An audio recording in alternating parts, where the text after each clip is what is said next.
இயேசு கிறிஸ்துவின் இனிதான நாமத்தினால் என் அன்பான சகோதர சகோதரிகளே, உங்கள் அனைவரையும் இயேசு கிறிஸ்துவின் நாமத்தினால் ஆசீர்வதிக்கிறேன்.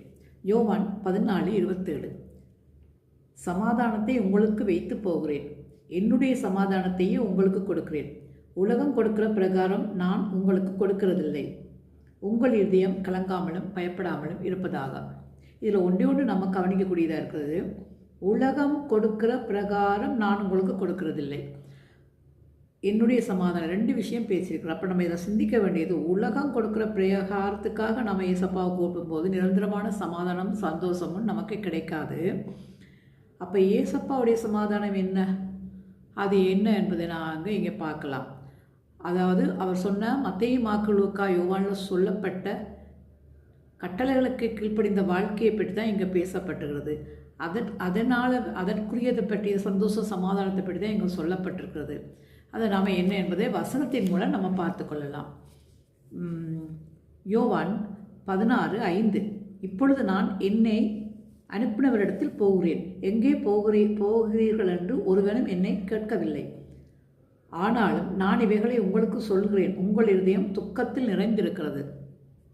அதே யோவான் 16:20. மெய்யாகவே மெய்யாகவே நான் உங்களுக்கு சொல்கிறேன், நீங்கள் அழுது புலம்புவீர்கள், உலகமோ சந்தோஷப்படும், நீங்கள் துக்கப்படுவீர்கள். ஆனால் உங்கள் துக்கம் சந்தோஷமாக மாறும். இங்கேயும் மாறுபடுகிறது. உலகம் சந்தோஷப்படும், நீங்கள் துக்கப்படுவீர்கள். எதற்காக துக்கப்படுவீர்கள்? இந்த நித்திய வாழ்க்கைக்குரிய ஓட்டத்துக்குரிய கவலையை பற்றி தான் இங்கே பேசப்பட்டிருக்கு. உலக சந்தோஷத்தை பற்றி பேசவில்லை. அதற்காக உங்கள் துக்கம் சந்தோஷமாக மாறும் என்ற வார்த்தை இங்கே சொல்லப்படவில்லை. நித்திய ஜீவனத்துக்குரிய வாழ்க்கைக்குரிய சந்தோஷத்தை பற்றி தான் இங்கே பேசப்பட்டிருக்கிறது. அதே 16:6 யோவான். ஆனாலும் நான் இவைகளை உங்களுக்கு சொல்வதில் உங்கள் இருதயம் துக்கத்தில் நிறைந்திருக்கிறது. எந்த துக்கம்? அவர் சொல்ல போகிற சத்திய வாழ்க்கைக்குரிய நித்திய ஜீவனுக்குரிய வாழ்க்கையை பற்றிய ஓட்டம்தான். அதே யோவான் 15:13. சத்திய ஆவியாகிய அவர் வரும்போது சகல சத்தியத்துக்கும் உங்களை நடத்துவார். அவர் நம்முடைய சுயமாய் பேசாமல் நாம் கேள்விப்பட்டவைகள் யாவையும் சொல்லி வரப்போகிற காரியங்களை உங்களுக்கு அறிவிப்பார். அதை பற்றி தான் பேசியிருக்கார். உலக ஆசீர்வாதம், உலக பொண்ணு பொருள், வீடு வாசல் எதுவுமே இங்கே பேசப்படவில்லை. நித்திய ஜீவனுக்குரிய கவலை துக்கத்தை பற்றி தான் இங்கே பேசியிருக்கிறாரு. அது எப்படி இருக்குமென்றதுக்கு இங்கே ஒரு எக்ஸாம்பிளாக பேசப்பட்டிருக்கிறது. 16:21. ஸ்திரீயானவள் பிரசவ காலம் வந்திருக்கும் போது அவள் துக்கம் அடைகிறாள்.